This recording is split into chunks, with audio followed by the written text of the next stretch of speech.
Ok, donc je vais vous présenter donc ma conf. Je vais vous présenter des émulateurs de lecteurs de disquettes et quelques émulateurs de disques durs. Donc il y en a qui font les deux en fait.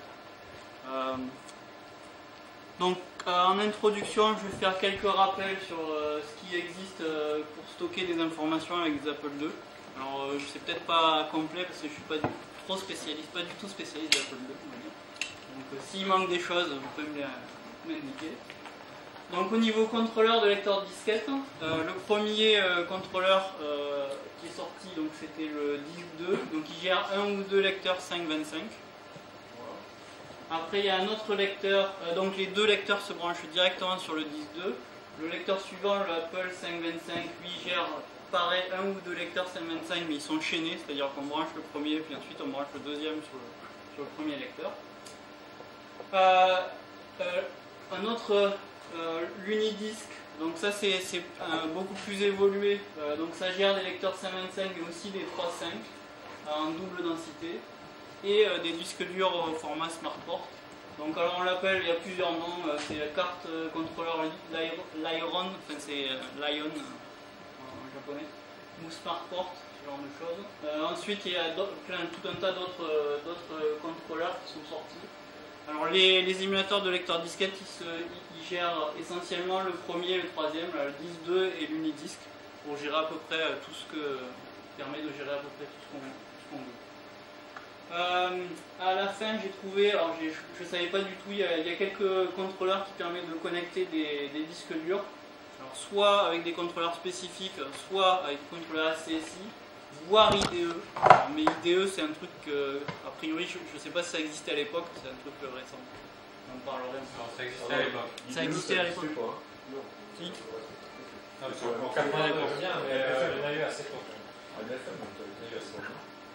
Après, côté disquette, le format le plus courant, c'est le 525 simple face double densité, donc qui permet de stocker 140K. Il y a aussi, donc sur les 3.5, il y a en gros il y a des 400K, des 800K, et ensuite des 1,44 ou 1,6 mégas, mais ça c'est assez rare. Hein. Au niveau des DOS, donc le plus utilisé c'est le DOS 3.3, donc qui est normalement limité à 400K. Il y a des bidouilles pour aller un peu plus loin, et donc c'est limité normalement au 525. Ensuite, il y a eu le format ProDOS, donc, qui permet de gérer donc les disquettes 3.5 et des disques durs jusqu'à 32 mégas. Donc ensuite, on peut aussi utiliser du CPM, mais ça nécessite une carte additionnelle Z80. Il y a un système d'exploitation spécifique au Pascal UCSD là, qui s'appelle Pascal System. Et enfin, les deux derniers, ProDOS 16 et GSOS, c'est des systèmes d'exploitation qui sont spécifiques à l'Apple II et qui permet de gérer avec des disques durs jusqu'à 4 Go. C'est par partie sur un flux. En fait, ça marche par ce qu'on appelle les File System Translators. Celui qui gère les 4 Go, c'est le HFS, l'ancien format de fichier Mac. Donc j'ai repompé sur Apple II History pour voir un petit peu dans le temps où ça passait. Le SOS dont j'ai pas parlé au milieu, c'est le système d'exploitation de l'Apple III. C'est l'ancêtre du ProDOS. Qui est l'ancêtre du Écrit par Dick Houston.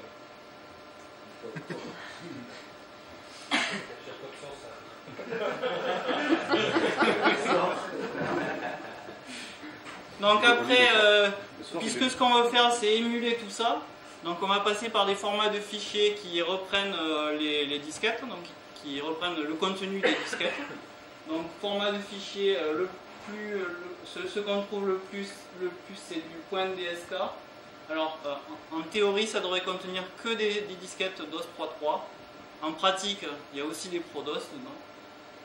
On trouve rarement un format .do qui est pour les disquettes DOS 3.3, mais c'est assez rare. Donc ensuite il y a le .po donc, qui est normalement réservé pour stocker les disquettes format ProDOS. Il y a un format .hdv qui permet de stocker des disquettes plus grosses que les disquettes standards Apple Apple II, donc les disquettes 800K, voire même les disques durs au format ProDOS. Point SDK, c'est des disquettes compressées, donc soit avec MuLib, soit avec JS Shrinkit, sont incompatibles entre eux, si bien compris. C'est SHK, Shrinkit. C'est SHK ou... Il y a les deux. Oui, mais SHK c'est pour les fichiers, et SDK c'est compresse une image disque, une disquette. Ah, c'est ça. Ouais, d'accord. Donc après il y a le point nib dont on a déjà parlé, donc Antoine nous a parlé, donc, qui fait une image des nibbles présents sur une disquette, qui sert essentiellement pour les disquettes protégées. Ouais. Et il y a un format qui est très rarement utilisé, c'est le point D13.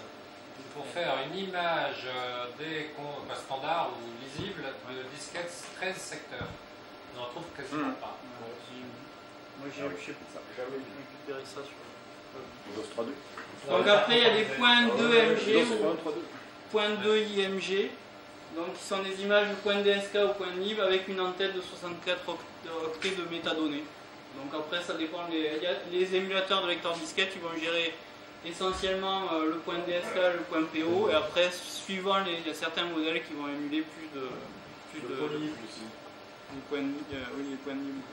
Le MIST, il travaille qu'avec le point NIB. Alors, un premier émulateur, donc ça c'est celui que je vais vous présenter qui est ici devant, là. Donc il s'appelle Unisdisk. Alors il ne faut pas oublier le S qui est au milieu là, parce que Unidisc c'est le contrôleur réel pour l'Apple II, et Unisdisk en fait il va émuler ce que permettait de gérer un contrôleur Unidisc. Donc il a été fait par un japonais qui s'appelle Nishida Koichi. Koichi c'est le prénom, Nishida le nom. Donc il y a l'URL qui est là. Donc il y a à cette URL là, vous allez trouver un do it yourself. Vous avez l'ancienne version de son émulateur qui s'appelle SDISC2, qui comme le nom l'indique ne gère que le DISC2, c'est un émulateur de DISC2. Donc il y a les PCB disponibles, on peut en faire si on veut. Celui qui était commercialisé jusqu'à pas très longtemps, c'est Unisdisk R. Donc il émule 2 disques 2 ou 4 disques SmartPort, ou Unidisc. Donc ça fonctionne sur à peu près tous les modèles d'Apple II. Tu les as en photo là ou en... J'ai des photos après. Voilà la version R. Sur les versions sur les dossiers comme celui-là là, qui est en ROM 255, évidemment on ne peut pas gérer SmartPort Unidisc. Sinon ça gère à peu près tout. Et donc la version R de Unisdisk, qui n'est pas celle que j'ai moi, c'est celle qu'a Didier, elle permet de contrôler via Wi-Fi tout l'émulateur de lecteur disquette. Moi on peut mettre une AirPort, non comment ça s'appelle, FlashAir dedans. Mais dans ce cas-là, je pourrais faire que rajouter des disquettes, mais après il faut que je tripatouille avec mes 4 boutons pour les sélectionner les trucs. Dans la version R, il y a une interface web en fait qui permet de contrôler tout ça. Donc il y a plusieurs versions de cet Unisdisk R qui se ressemblent pas toutes, je vais les montrer par la suite. Donc il faut une carte SD FlashAir, il n'y a pas de la partie Wi-Fi en fait, elle est sur la carte SD. Donc ces émulateurs là ils gèrent tous les points DSK et les points PO. Et en fait, il est converti au format .NIC, qui est un format spécifique à l'émulateur. Et ensuite, on va les reconvertir en .DSK ou .PO si on a modifié le fichier. Il ne gère pas, il gère pas le lecteur disquette à bas niveau, donc le formatage est impossible. Et la copie de disquette est totalement impossible aussi. On peut copier des fichiers de disquette à disquette, mais on ne peut pas copier des disquettes complètes. Ce qui est un peu dommage. Donc actuellement Koichi est malade, il a des problèmes d'allergie et donc il a arrêté sa production et il espère pouvoir reprendre dans quelques décennies quand il sera guéri. Donc voilà les photos de l'Unisdisk R, donc il marche sur les 2 C+ et 2 JS. C'est celui que tu as, non? Ouais, celui-là. Donc ça marche pas sur les 2 C celui-là. Donc il se branche directement sur le port qui permet d'accéder au second lecteur disquette. Mais il peut remplacer le lecteur disquette interne. Il doit y avoir un switch quelque part qui permet de faire ça.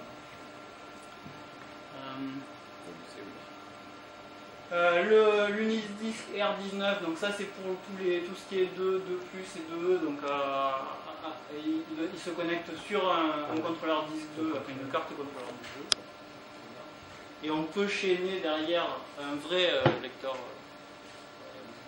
Sur le Unisdisc, il y Sur a un port, ouais, il y a un port pour chaîner le deuxième. chaîner le deuxième lecteur. Et l'Unisdisc RC, donc, qui est la version qui fonctionne, qui n'est que pour les 2C. Donc elle se loge directement à l'intérieur du truc. C'est par opposition à celui que j'ai moi là, où il y a un module externe. Donc là c'est totalement à l'intérieur. Et on contrôle donc via le web. Il sert à quoi le petit câble jaune? Il faut bidouiller. Alors le petit câble jaune il sert à désactiver le lecteur disquette interne. Voilà. Ah, le 2C sera fini. Ouais, c'est con d'avoir fait un truc qui s'intègre à l'intérieur pour un fil. Il y a un fil qui sort, ouais. L'idée c'est que si tu veux réutiliser ton lecteur disquette interne, tu le débranches. Le câble aussi. Ouais. Ou non, c'est pas ça, c'est si tu veux surtout utiliser, le débrancher complètement et utiliser un autre lecteur externe. D'accord. Parce que sinon, dans l'interface graphique, on peut désactiver ou activer le lecteur interne. Donc voilà l'interface qui permet de gérer ça. Donc ça permet de choisir, il y a la liste sur la droite, là, il y a la liste des images, des points DSK qui sont stockés dans le répertoire courant qui est sur la carte SD. Ensuite on peut se balader dans les répertoires et on peut choisir de monter une image sur un ou l'autre des lecteurs émulés.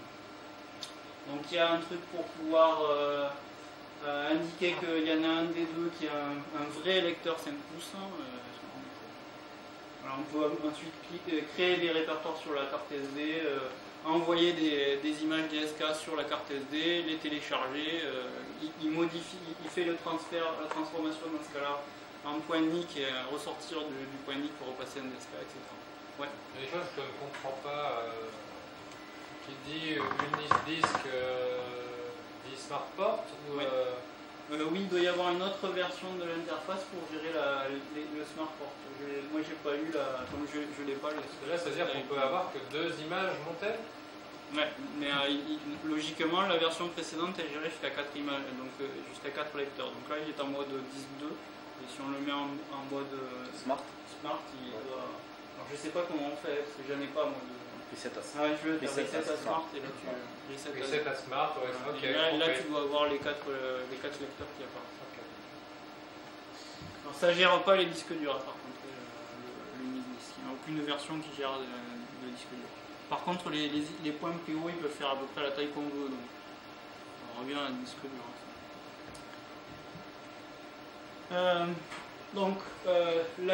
L'Unisdisc, c'est celui qui est devant vous là. Donc c'est l'ancienne version, donc non Wi-Fi, enfin elle peut être Wi-Fi puisqu'on peut mettre une carte flash R dedans et rajouter des points DSK sur la carte SD sans la débrancher et la rebrancher. Mais on ne peut pas contrôler l'émulateur. Moi la version que j'ai c'est la version pour 2C, donc la version pour 2C est en 3 parties. Il manque une partie là que je vous montrerai sur les trucs après. Donc il y a l'Unisdisc lui-même. Donc avec le connecteur disque 2 standard en haut là. Ça c'est ce qu'on va connecter, donc la partie ce qui est à droite, ce qui va se connecter sur le connecteur externe et recréer un lien disque 2.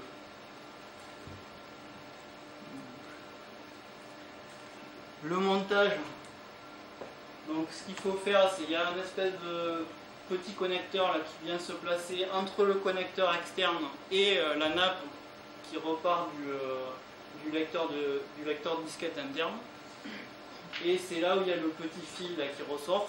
Moi aussi j'ai ça aussi, j'ai un petit fil, il faut bien penser à mettre le jaune en haut, sinon ça ne marche absolument pas. Et c'est ce truc là qui permet d'activer ou désactiver le lecteur interne. Si j'ai bien tout compris. Donc ensuite on branche donc la première carte là, à l'arrière du 2C, le petit fil jaune, là, on branche le câble avec le fil jaune en haut. Et ensuite, Donc à l'arrière, là, il y a deux interrupteurs. Il y a un interrupteur qui permet de choisir si on veut garder le lecteur interne ou pas. Donc ça ne permet pas de faire des copies de disquettes, ça permet de faire que des copies de fichiers, puisqu'il ne gère pas... si, ce qu'on peut faire, c'est les sauvegarder des disquettes. Puisque là, non, c'est dans quel sens? Non, c'est recréer des disquettes. Réécrire. On peut lire les données et les écrire. Le format. Lui, il formate pas. Il ne peut pas gérer le format. Le deuxième interrupteur qu'on voit absolument pas là-dessus, il sert à indiquer si on utilise un 2C ou un autre Apple II, en réalité un 2C+, ou un 2JS, puisque c'est un truc qui se branche sur le port. Ça veut dire que sur les autres Apple II, il n'y a pas besoin de Il n'y a pas faire du le tout mappage besoin de ça. interne et tout ça. Sur les autres Apple II, on a besoin juste... je l'ai juste après. On a besoin juste de ça, là, de celui-là. D'ailleurs, celui-là, c'est la version pour Apple II avec carte, puisque l'idée, c'est que là, on peut brancher un autre disque 2 dessus, un chaînon. Donc, je vais montrer le fonctionnement de celui-là. Je vais me mettre sur l'autre, comme ça j'ai la doc. Donc, l'idée...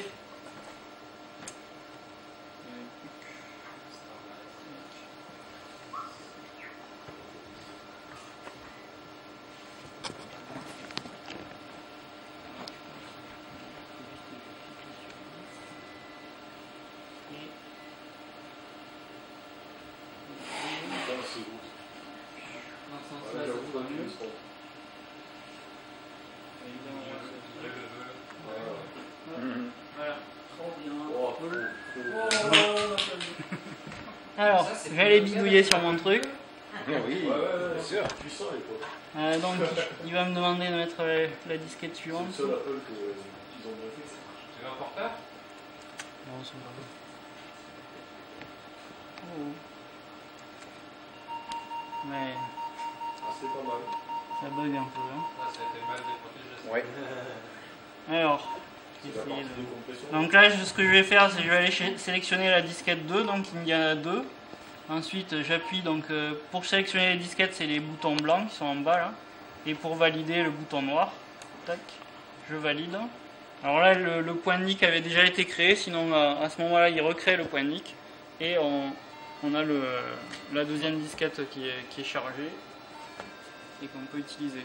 Si je veux mettre les disquettes sur deux lecteurs, après je peux c'est ce qui était marqué tout à l'heure là, je peux faire donc je peux changer, passer d'un lecteur à un autre en appuyant, il faut des appuis longs sur le bouton du haut si je me rappelle bien. Voilà. Oui, il y a d'autres trucs dessus. Ce qu'on peut faire en plus, c'est éjecter les disquettes, ce qui est pas... Donc,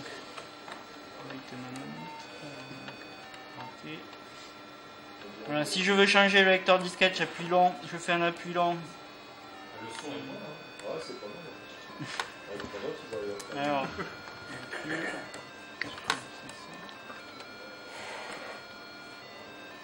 pourquoi il veut pas? C'est comme ça. Voilà. Là, je suis passé sur le disque 1, on peut insérer une autre disquette. Et donc, si on veut éjecter la disquette, pour revenir, c'est en haut des menus, on a un choix Unmount, et sinon, point pour revenir, pour descendre dans l'arborescence, pour parcourir la disquette, comme la carte SD, pardon. Tu as acheté ça sur eBay? Ouais. Non, mais il y a un site web, Ouais. Nishida, on l'achète directement. C'est pas les trucs qui viennent de chez Lutara qui avaient trouvé? Non, c'est... Bon, on va arrêter le... Non, arrête pas. Apple qui est meilleur que la musique Atari. Arrête pas. Oh. Alors, donc, on repart sur mon truc. Est-ce qu'il revient? Il y a comme fois qu'à la médaille, c'était déjà magnifique.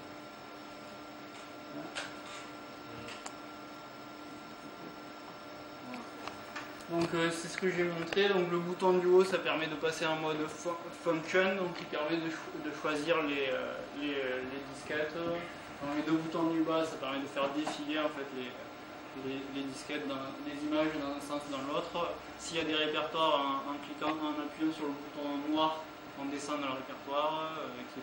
Donc, si on appuie longtemps sur les boutons blancs, alors c'est up ou down, ça dépend si on veut changer, on peut passer du disque 1 au disque 2 et du disque 1 et du disque 2 au disque 1 ou plus si on...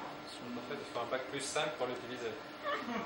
Il faut se rappeler un peu des trucs, sinon on bidouille un peu, on y arrive, on finit par y arriver quand même. Et est-ce que c'est pilotable depuis un Apple II?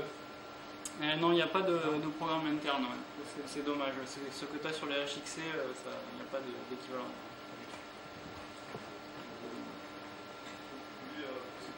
Bon, bref. Oui, on peut reflasher le firmware si on a envie de développer son propre firmware ou si on veut récupérer les nouveaux firmware développés par Nishida. Donc il suffit de placer un fichier qui s'appelle unidisc.exe à la racine de la carte. On démarre en appuyant sur F1 au moment où on démarre et hop, il va le lire et il va reflasher Donc le firmware est écrit avec Atmel Studio. Donc le firmware est totalement open sourcé ou... Ouais. Il est le fichier. Enfin, je sais pas s'il a les sources. J'ai pas trouvé les sources de son truc pour l'instant. Parce que l'idée c'est quand il passera à une autre version, ou je sais pas si, à mon avis, s'il reste malade un peu trop longtemps, il va tout open sourcer. Pour l'instant, j'espère. Non, on peut pas espérer que non. Il est quand même très sympa, Nishida. J'ai discuté avec lui. Alors, d'autres solutions, donc 10.2 Emulator, donc il y en a deux par ici, il y en a un, Philippe en a un, et c'est Mario qui a une autre version. Alors c'est un émulateur d'un 10.2 donc, qui nécessite donc un contrôleur, comme l'autre d'ailleurs, qui est fabriqué en Bulgarie. Alors pourquoi c'est important que ce soit Bulgarie? Alors, Pravets, oui. Hein? C'est à cause des Pravets. Ah oui. Alors, en Bulgarie, ce qui se passait, c'est que pendant que c'était du mauvais côté du mur, ils avaient cloné tout un tas d'ordinateurs qu'ils appelaient les Pravets. Alors je ne sais pas quel est il y en a un, il y a un clone d'Apple II. Les premiers c'était les Pravets 82, oui. Ouais. Les Pravets 82 émulaient les Apple II, et puis il y a eu les versions 8D pour Ori, puis après il y a eu les versions PC. La version Ori c'est Pravets 8D, donc je connais mieux parce que j'aime bien les Ori. Et en fait la Bulgarie fournissait tout le Comecon, en ordinateur compatible Apple et PC. Donc c'est un gros centre de fabrication à côté de Sofia. Alors, donc ça fonctionne pas avec un dossier, enfin, a priori si c'est possible, mais il faut faire des modifs, des manifs. Alors je sais pas exactement ce qu'il faut faire, probablement c'est refaire la carte que j'ai là, c'est une carte qui permet de repartir. C'est juste la nappe qui est pas... Ouais, voilà, c'est ça. Il est livré avec une nappe pour brancher sur un contrôleur disque 2. Mais Mario, le tien est branché sur un dossier. Sur un dossier, ouais. J'ai l'adapteur pour avoir le DB19 vers le truc. C'est ce que j'ai là derrière, c'est la même chose que je... Et ça marche, mais ça marche comme un disque 2 et c'est pas possible de booter avec les ROM après le 255. Ah oui, parce que ça oui, c'est... Si t'as les ROM après le 255, oui, c'est ça, c'est parce qu'en fait il fait un... Mais on peut utiliser quand même pour lire, pour... Ah ouais, l'intérêt c'est de pouvoir booter justement. Ouais. Donc il faut des ROM 255. Le ROM 255 ou le ROM 6 qui a fait Cybernesto qui a repris cette fonction. D'accord. PS7. Ah, c'est intéressant parce que je voulais faire la nappe. Et à l'intérieur, j'ai des ROM avec cette version. ROM 6 d'Apple II, oui, ça existe. C'est une nouvelle version. C'est bien ce que je me disais. Oui, c'est ça. Mais comment contacter Cybernesto? Oula. Où est-il? On cherchera. Alors donc l'émulateur il marche aussi pour les Pravets 8D, puisque les Pravets 8D utilisaient une version modifiée d'un contrôleur 10.2. C'est comme ça ils n'avaient pas eu besoin de cloner aussi les lecteurs, les contrôleurs de lecteurs disquettes pour les Oric. Ça allait plus vite. Et donc ça marche aussi sur les Atmos. Moi j'ai un contrôleur, c'est un proto qui a été fait par un gars qui s'appelle Jorod, qui travaille avec le gars qui fait les émulateurs de 10.2. et qui permet de connecter donc, un émulateur comme ça sur un autre. Donc c'est vendu sur eBay pour environ 65 €, c'est ça? Ouais, c'est ça, avec le port, c'est ce que j'ai payé. Donc il y a deux vendeurs. Moi celui que je connais c'est Auric Fan, donc c'est le mec qui travaille avec Jorod. Et il y a un autre nom, je sais plus quel est le nom du deuxième vendeur.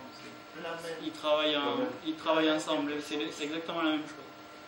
Donc le drive gère 16 fichiers .dsk placés chacun dans un répertoire numéroté de 0 à F. Donc à la racine de la carte SD, il faut qu'il y ait les 16 répertoires 0, 9, A jusqu'à F. Et on met les images DSK dedans. Et ensuite, il y a deux boutons.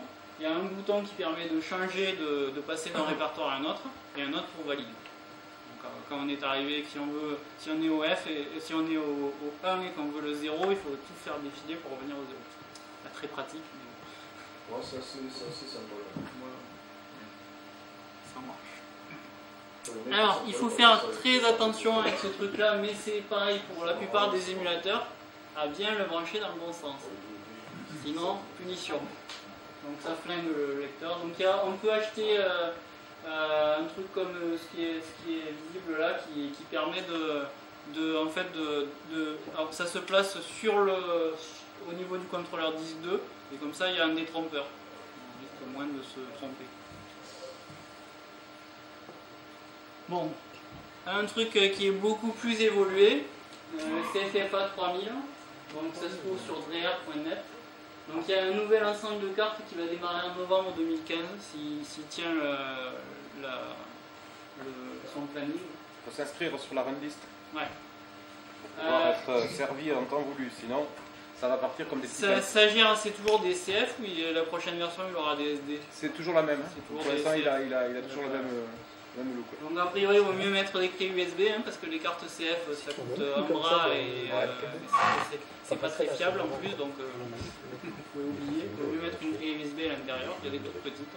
Ah non, il est fait avec le port. Patrice, par rapport à ta diapo précédente, comment on sait qu'on a grillé le lecteur de disquette? Quand on l'a branché à l'envers, il ne marche plus. Non, il ne marche plus, il tourne et il est avec des erreurs. Non, je sais pas, j'ai pas essayé de griller le mien. Non, il va durer tout.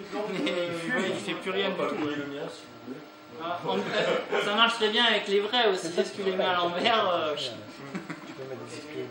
C'est assez. C'est pas définitif. Vincent il est capable de gérer par là. On ne peut pas se dire, il est peut-être sale. Non, moi j'en avais commandé. Et d'ailleurs, je remarque sur la CFFA 3000, quand on parle de clé USB ou de carte compact flash, on s'est amusé avec mon partenaire Olivier Zardine pour Deluxe à faire des tests de performance.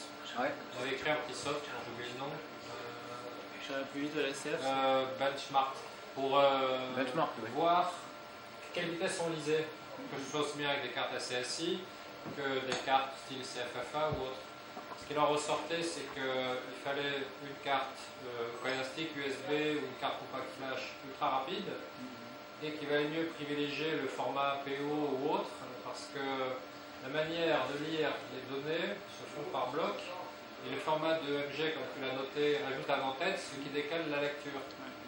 Le firmware de la carte avait été mis à jour pour améliorer les temps, mais clairement, plus on a une grosse image 32 mecs que les trucs bien multiples de 512, et mieux on se porte. C'est surprenant parce que c'est quand même hyper rapide les compactages par rapport à une vitesse à drive. Parfois, on prend la carte, non? Non. Ah ouais. Donc le CFFA il gère soit de lecteur de disquette disque 2 ou en version ProDOS il peut gérer deux lecteurs de disquette et un disque dur, donc en ProDOS ou GSOS, donc jusqu'à 13 partitions. Et donc ça se connecte, c'est une carte, comme on la voit en haut là, qui se connecte directement à l'intérieur de la colonne. Donc une fois, si on a placé la... C'est ça. Là, tu le mets sur le port 1, ouais. Pourquoi. Il y a des malades qui les mettent sur le port 1. Ouais. Sur le port 1, il est très bien. Même. Et quand tu bootes, par contre, tu peux choisir de booter sur la CFFA ou sur les... Sur la carte son, oui. Tu bootes sur la carte son. Ouais.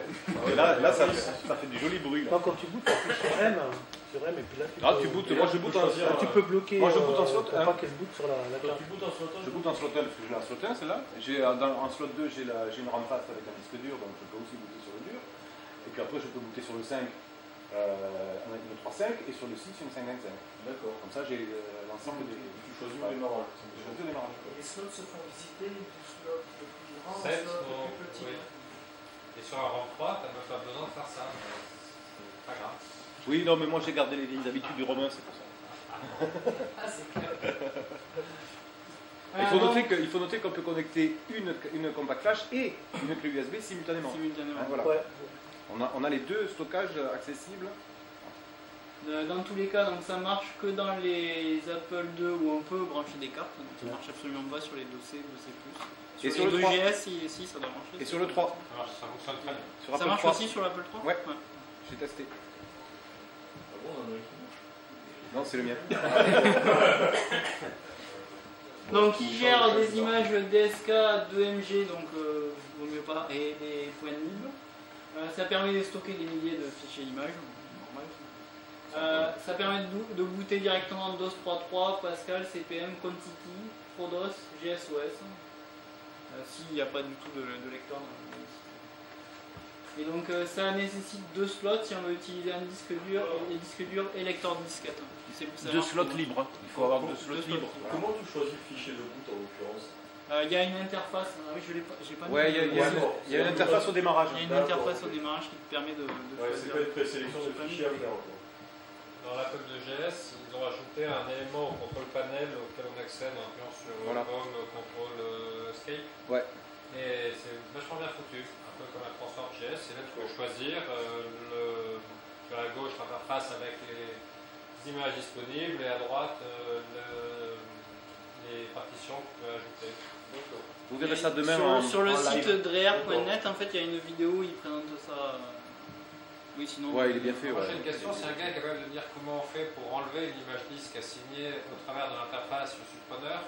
Sinon, il faut supprimer le fichier CFFA config qui est la racine de la clé grosse. Mais sur par l'interface. Non. Ajouter, c'est facile. Enlever, je n'ai pas trouvé. Enlever, mais de l'affectation à un disque. Ouais. Bah, c'est moins. C'est vrai? Oh bah oui, tu fais quand tu assignes une image, tu fais 1 ou 2 sur le lecteur 1 ou le lecteur 2. C'est ça? Oui, après. Je sais pas, j'arrive pas. C'est pas pour démonter, c'est pour la virer, c'est ça pour l'effacer. Tu te positionnes dessus, tu fais D pour delete, je pense. Ah ouais, d'accord, c'est D ou c'est moins? Et puis c'est D ou c'est moins, parce que je pense que c'est D. Merci, mais on verra, on testera demain. Tu n'as pas une 3000 par contre, tu as la version précédente. Si, c'est celle-là que j'ai. C'est celle-là. C'est le même nom. Je croyais qu'elle était disponible qu'à partir de novembre. Non, il y en a plusieurs versions. Celle-là, c'est la dernière version qu'il fait depuis 2 ans. Depuis 3 ans maintenant. Moi, je suis à tarif. Depuis 3 ans, il est sur la CFFA 3000. Mais il y a eu d'autres. Tiens un peu. Parce que ça, il fait ça depuis presque 10 ans, le gars.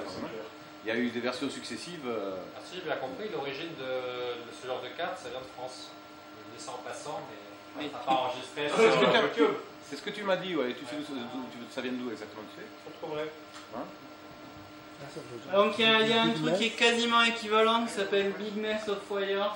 Avant, il y a une chose importante qu'il faut dire, c'est que la CFFA elle existe aussi pour Apple 1. Oui, pour le réplica. Ouais. Voilà. Oui, c'est vrai. Qui marche très bien. Voilà. C'est cool. Donc ce truc-là, Big Mess of Wire, c'est un émulateur de lecteur disquette. Il marche pour les Mac 68K jusqu'à toutes les versions. Même ça marche aussi sur des Power Mac. Ça marche pour les Apple II, ici, et pour le Lisa. Par contre, il faut reflasher à chaque fois qu'on change de machine. Mais il faut que le Lisa marche quand même, non? Oui, il vaut mieux. D'accord. Donc la différence, comme on le voit ici, c'est que c'est quelque chose qui se met en externe. Il y a un écran dessus pour aller choisir les images et les monter. Ça vaut une centaine de dollars, mais ça je le remettrai sur le tableau à la fin. Donc oui, ça gère certains Power Mac, pas tous, d'après ce que j'ai compris. Apple II, Lisa. Lisa 2 uniquement. Pour les Apple IIc, 2C+, et GS, ils gèrent 4 disques durs SmartPort de maximum 32 mégas, formaté en ProDOS. Et ça marche pas avec les ROM 255. Pour tous les Apple II, donc ça fait émulation de disque 2 aussi. Et donc ensuite, les formats à gérer, c'est à peu près tout ce qu'on peut. La CFFA aussi, je crois qu'elle est mieux à peu près. Oui, oui, pareil. Alors, dans le bizarre, c'est un Français qui a fait ça. C'est un truc do it yourself. Alors, il y a toutes les docks, il y a le PCB, tout ce qu'il faut pour en fabriquer. Donc, c'est donc une interface qui permet de connecter un disque IDE directement dans un Apple II. Alors, vous avez l'IA ici, c'est très détaillé.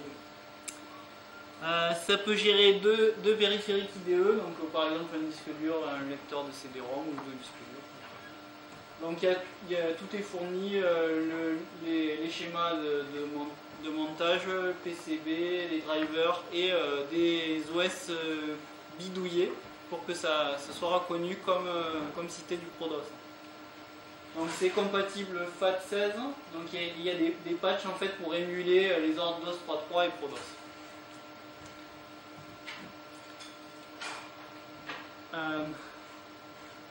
Un truc donc semi-virtual disquette, alors ça c'est un émulateur, c'est un peu comme le HXC, c'est un truc qui marche sur plusieurs générations de machines. Donc celui-là il permet de gérer les TRS-80, ISKIT, Apple II, TI-99/4A.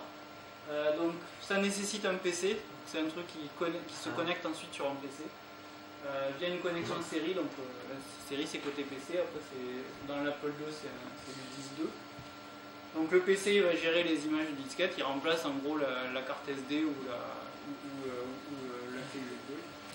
Donc pour l'Apple II ça va gérer DOS 3.3 et ProDOS et ça peut émuler le lecteur 1 ou le lecteur 2, c'est au choix, ça se connecte sur un disque 2. Donc il y a une photo ici. La semi-virtual disquette, vous avez tout à fait à droite. Et donc ensuite, ce qui se passe, c'est qu'il y a une carte d'adaptation qui se connecte sur la semi-virtual disquette. Et ensuite, on va aller se plugger, soit si on a un drive 0 ou drive 1, et on se branche sur le drive correspondant sur le contrôleur. Pour les 2C, c'est le type de câble que tu dois avoir, hein. C'est un câble qui permet de passer d'un connecteur lecteur disquette externe vers un disque.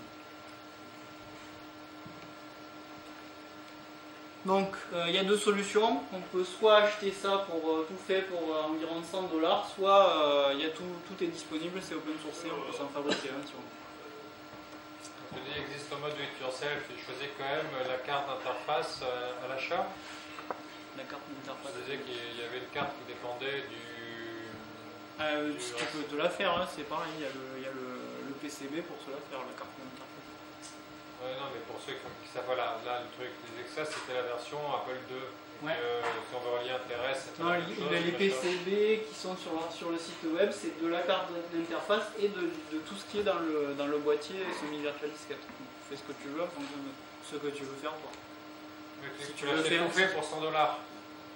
Le prix pour 100 $, c'est l'ensemble, je crois, avec la carte d'interface. Donc tu choisis, tu dis que tu veux une carte Apple ou une carte TRS ou... Je crois que pour les autres, il n'y a pas, ça se branche directement. Il y a un câble en fait qui permet de faire.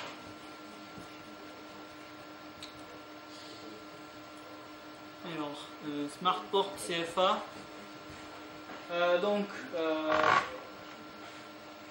En gros, c'est un gars qui voulait un CFFA, mais il y a un Apple IIc qui s'est fabriqué un truc qui reprend, c'est compatible avec le CFFA, mais c'est pour un Apple IIc. C'est un mode do it yourself, et lui, il ne le vend pas. Donc on peut se refaire l'équivalent d'un CFFA, mais pour Apple IIc. Le joystick rappelle des souvenirs. Oui. SmartPort VHD, alors j'en ai vu un. Ouais, ça c'est clair. C'est celui que tu as montré hier. Donc, donc a priori c'est spécifique au 2C ce truc là, non? pas du tout. Non, c'est une interface SmartPort d'un côté, donc ça se relie à un 2C, ça se relie à tout ce qu'il y a en SmartPort, qui le gère, ça marche sur GS. Et la suite est écrit au tableau. Donc ça va gérer donc, un disque dur virtuel jusqu'à 32 mégas. Et en tout cas, il n'y a rien à télécharger au niveau PC. C'est basé sur un autre truc. Là aussi, j'ai pas trouvé grand chose en fait. Il y a juste un schéma de ce à quoi ça devrait ressembler. Ah, mais c'est ce dont on parlait, table. J'ai l'impression, non? Ça utilise un Arduino, je pense, et après. Là, c'est pas loin. Et c'est un émulateur. Ensuite, on s'éloigne un petit peu et c'est plus générique. Donc SSI tout SD, donc c'est un disque SSI émulé avec une carte SD. Donc ça marche sur plein de systèmes. Et j'ai vu qu'il y en avait un, enfin, il mentionne une compatibilité avec l'Apple II GS, avec la carte contrôleur SSI, Apple II High Speed SSI.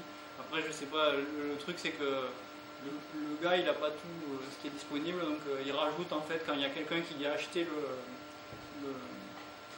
l'émulateur et qu'il a testé sur une machine donnée. Donc il y a une liste assez longue de machines à gérer. J'ai une question pour François, la carte à speed de SSI, elle marche aussi sur les 2E, non?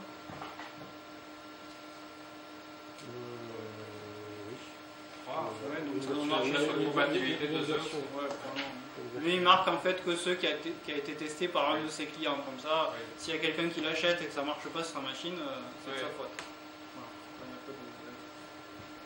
Donc ça coûte 70$, mais évidemment il faut la carte contrôleur SSI. Ce qui doit valoir un peu plus cher. Ouais. Alors un beaucoup moins cher, si on a une machine avec un port série qui marche, ce qui n'est pas mon cas, mon port série sur mon 2C il ne marche pas. Donc on peut gérer avec ADT Pro qu'on a vu hier. Il y a un mode Virtual Drive qui permet de monter des disques ProDOS. Alors ça marche a priori qu'avec des ProDOS. Il y en a deux, Virtual Drive. Et oui, on peut monter deux. Et donc c'est des fichiers .po de n'importe quelle taille, puisqu'ils résident sur le PC, il faut un PC de l'autre côté. C'est ce qui est utilisé dans A2Cloud, qui est un truc qui permet de faire un peu tout ce qu'on veut à travers un port série, ou deux ports série, ça dépend de ce qu'on veut émuler. On peut connecter son Apple II à Internet, surfer sur le net avec, connecter des joysticks, je crois, dessus. On fait pas ça avec l'Atari.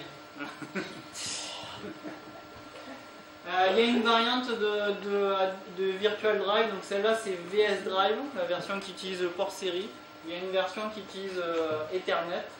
Alors pour ça il faut avoir un contrôleur, une carte Ethernet dans l'Apple II et a priori moi j'ai pas vu ça, il n'y en a plus aucun qui est disponible. Donc il faut trouver. Ethernet, on en trouve encore de l'Ethernet? J'ai regardé sur leur site. Il y a la version 1 et 2 sur un GS là-bas. Ouais. Oui. Il y a marqué sur le site. Ouais, à combien? On trouve sur eBay, voilà. très cher. Très très cher. Parce que sur le site il y a marqué qu'ils ne défabriquent plus. Non, non. Et avec l'interface cassette et un modem 56K, il n'y a pas moyen? Non, je crois pas là. Non. Ça va aller tellement lentement que. De mec, on va s'arrêter. Ah non, c'est pas. Ouais. Non, c'est pas faisable. C'est à combien l'interface cassette? C'est 33 beaux, 66? C'est oui. Ah ouais. Ah ouais, elle est plus lente que 56K. 300 beaux. Ok. 300 beaux. 300 beaux, oui. Bref, Ah ouais, ok, c'est trop lent. c'est pas assez rapide pour D'accord. lecteur disque. Alors j'ai trouvé tout un tas de références de trucs où j'ai absolument rien trouvé derrière. Donc Pseudo Disk 2, c'était une carte à afficher, un fichier dans un Apple II, donc qui permettait de connecter une carte SD. Aucune information de plus dessus. En fait, j'ai trouvé ça dans le dernier, là, CHED, là, qui lui aussi a l'air defunct. Il avait listé tout ce qui était disponible. J'avais trouvé ces trucs-là. Le SD10.2, ça tombe à une page en coréen, donc s'il y a quelqu'un qui parle coréen, je suis intéressé. Mais il t'en vend sur eBay, lui. C'est Kim. Il y a Google Translator, j'ai essayé. Je comprends absolument rien. Alors rien de rien. Je vais la faire traduire. Il faut faire traduire par. Remarque qu'on a des contacts coréens. Moi, je peux vous parler de l'IDIS, parce que j'ai la version 1.0, la 1.1. Ah ouais. La 1.1 par rapport à la 1.0, c'est un peu comme la CFFA. Ça met ou la carte Ethernet, ça mettait les ports USB du côté clavier pour la 1.1 par rapport à la version 1 qui était côté cul de l'ordinateur. On a un GS sur cette machine, on est obligé de découper la carcasse pour remettre les trucs. Et ça marchait bien, il y avait deux petits boîtiers externes où vous pouvez choisir les images. Ça faisait l'émulation, donc tous les trucs qu'on a vus avant, des PO, des machins, des je sais pas quoi, et une émulation Bluetooth. C'était client, et côté serveur, on en fichait un petit, pareil, un petit dongle USB qui faisait la partie Bluetooth. Et ça marchait aussi pas mal. Mais bon, il y a dû en avoir deux sur le marché, quoi. Trois, je crois. Alors toujours dans les trucs qui... alors le HXC, lui, il existe, pas de problème. Le problème, c'est comment se connecter à un HXC. Donc le HXC, je pense que tout le monde connaît. Ouais. Donc c'est un émulateur de lecteur disquette qui fonctionne sur à peu près toutes les machines qui existent. Pour les Apple II, ça nécessitait des cartes contrôleurs que moi j'ai pu trouver. C'est LDDD A2 et E-Ring FDC, donc c'est des contrôleurs de floppy qui permettent de connecter, puisque le HXC c'est un émulateur de floppy type PC, quoi, qui permet de connecter un floppy de type PC sur un Apple II. L'HDDD venait d'Europe de l'Est, il était fait par un copain de Vladimir Ivanov et il était très mignon comme petit appareil. Et ouais, tu émulais sur un 3,5, un 5,25. Ça marche bien. Il y a deux versions de ROM. Mais on le trouve plus, tu confirmes? Moi j'ai essayé sur leur site, il n'y a plus rien derrière. Non, il n'y a pas. Et la carte contrôleur classique là, du disque 2, elle marche pas là. Non, ça gère pas des lecteurs disquettes PC. Donc. Par contre, ce que je me disais, c'est peut-être un truc style Blue Disk ou machin comme ça qui permettait de connecter des lecteurs haute densité, peut-être avec ça. Mais peut-être. Il faudrait qu'il y ait quelqu'un qui ait une carte contrôleur comme ça et qui achète un HXC pour le tester. Bon, ouais, dans l'équation, il ne manque pas grand-chose. Ouais. Ça coûte cher le HXC? 70 €. Ouais, ça dépend, il y a plusieurs versions. La version la moins chère, c'est 70 € et après, ça dépend comment c'est packagé. T'as des CD, des choses comme ça qui. Jusqu'à 110 € quand tu es en boîtier. En boîtier externe. Il y a le skin qui a juste un bouton qui passe à la disquette suivante et les choses sont utilisées avec le programme de menu qui mettrait sur la première disquette, il a bien, mais ça c'est juste pour un IDEA et ST, je crois. Il y a un autre pour CPC aussi. Pour CPC, il me semble. Donc tu veux c'est pas slim et lui il faut plutôt 120 €, il me semble. Il a le petit. Ça c'est pour Apple et Mac. Voilà, 150 pour ça. C'est bien que les gens qui les Apple sont riches. Donc ça c'est un récapitulatif de ce qui est disponible assez facilement. Donc sauf Unis 10 mais pour l'instant. Donc avec les différents prix. Donc l'Unis 10 qui a un gros avantage c'est que c'était le moins cher. Bon il y a VS Drive c'est encore moins cher, il faut le câble série qui va bien. Le seul problème c'est qu'il faut avoir un port série qui marche. C'est pas mon cas. J'aimerais bien savoir pourquoi mais Vincent il doit regarder pour voir pourquoi mon port série ne marche pas. Olivier Atta, il y a une carte qui est sortie au Brésil. Ah oui? Ah oui, c'est vrai, t'as raison. GG Labs qui fait ça. Ouais. Ah C'est vrai, GG Labs. Pour les mémoires d'expansion, les cartes mémoire. Ok, ben, moi je vous prouverai demain que la meilleure c'est la CFFA. Oui, mais si t'as un Apple IIc.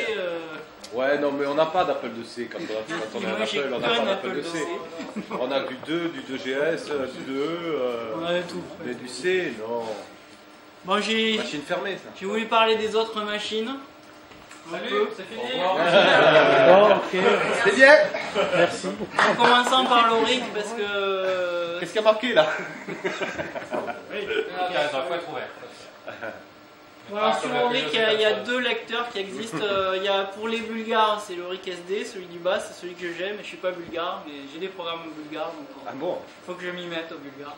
Pour lire le série, Donc le Auric SD, c'est celui dont je parlais tout à l'heure, qui permet de connecter les lecteurs de disquettes qui sont vendus par Auric Fan et compagnie. En fait, sur le Auric SD, il y a donc c'est une carte qui vient s'afficher au cul de l'Atmos.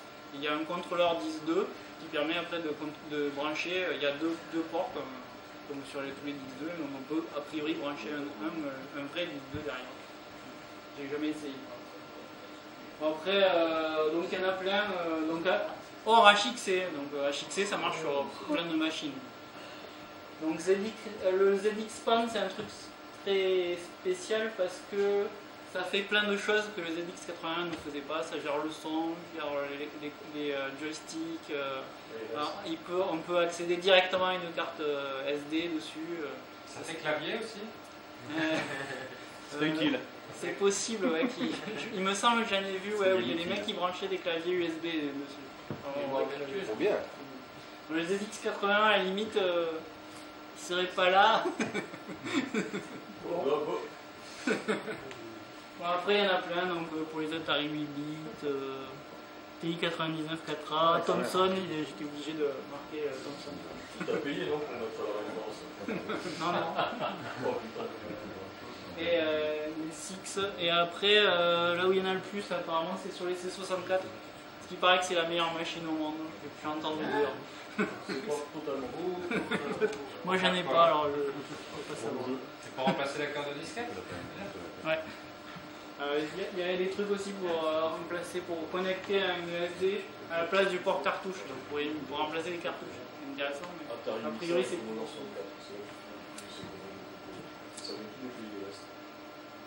donc voilà. Donc les remerciements, donc je remercie mes petits camarades de Silicium. Le groupe Facebook Apple II France, dont j'avais demandé, il y a plein de gens qui m'ont apporté des informations, certains sur le forum Silicium, j'ai fait la même chose. Le lien qu'il y a sur les deux forums, c'est des liens directs, évidemment sur Facebook, les liens directs, c'est que sur les groupes et les machins comme ça. Et après, il faut se débrouiller à chercher le message qui doit dater de... Donc maintenant, ça doit faire 3 ou 4 semaines, donc il faut le retrouver. C'est très pratique. Et après, j'ai un petit jeu. Bon, il y en a qui savent déjà, donc ils n'ont pas le droit de répondre. Qui sont les personnes sur les photos, les différentes photos? Je paie la bière à qui devine, mais il y a des gens qui sont exclus. Hein. Bon, les deux de gauche, on les connaît bien. A priori, ça va. Ça ira. Laurel et Hardy. Ça ira. Les deux qui sont sur la droite, ils sont un peu moins Kevin connus. Mitnick. Non? Il y a Wagner, oui, tout à fait à droite. Il fait pas dans les bronzés, le mec. Wagner à droite. Wagner, hein. Ouais. C'est Robert Wagner, mais un Et celui du milieu, c'est qui? Jordan Mechner. Ouais. Ah, c'est Jordan Mechner. Exact. Et celui de droite, c'est Bravo. Ah ouais. Wagner. Pas mal. Roger. Pas Robert. Hein. Roger. John Wagner, non Steve. Roger Wagner, c'est un vieux gars du monde Apple II qui a écrit un super bouquin sur le qui a 6500. été développeur, qui a été éditeur, qui a sorti beaucoup de logiciels, dont Réalité Hyper Studio, beaucoup de choses. Il est toujours actif et quand il fait du Cyclops Fest, il venait toujours avec des cravates délirantes. Et Jordan Mechner, c'est lui qui a fait Prince of Persia et Karateka. Et les deux meilleurs jeux de l'Apple II. De loin. On va faire un sondage pour les meilleurs jeux. Et ouais, aussi Prince of Persia fait partie des meilleurs jeux de toutes les machines sur lesquelles il est sorti. C'est vrai. Tu nierais Conan, tu nierais. Absolument. Et il a publié le code source de Prince of Persia. Karateka il n'a pas retrouvé pour l'instant, mais Prince of Persia il a retrouvé. Je vous conseille d'aller regarder. Si vous voulez voir de l'assembleur 6502, c'est costaud. Et lisez son journal de bord, Making of Karateka. Excellent. Les deux bouquins sont excellent. A priori, moi j'ai lu que le premier pour l'instant, mais il en a fait le deuxième. Ouais. Moi, ce que j'ai trouvé quand même, Making of, c'est que c'était les génial. jeux sont bien meilleurs que le film. Ah oui, oui, mais ça c'est facile. Les adaptations des jeux rapides, en général, c'est pas. Ah, moi, il n'y a que la rattrape. C'est pareil, Prince of Persia, les autres Prince of Persia, à part le 1, ils sont quand même assez moisis. Notamment. Le seul intérêt, moi j'ai acheté c'est Prince of Persia 3D, le seul intérêt que j'ai trouvé, c'est qu'il y avait les versions Prince of Persia 1 et 2 qui étaient livrées avec. Ah oui. Voilà. Parce que sinon on ne peut plus les acheter. Et donc voilà, c'est le seul intérêt. J'ai acheté aussi Prince of Persia pour l'iPad. Bof. Je sais pas qui était sorti sur l'iPad. Ouais, il y a Karateka aussi. En général, c'est des versions très correctes. On enlève vachement des couches. Voilà. Bravo. Si vous avez des trucs à rajouter, vous m'envoyez des mails, je m'intégrerai. Comme ça, ouais, voilà, tu compileras quoi. Voilà.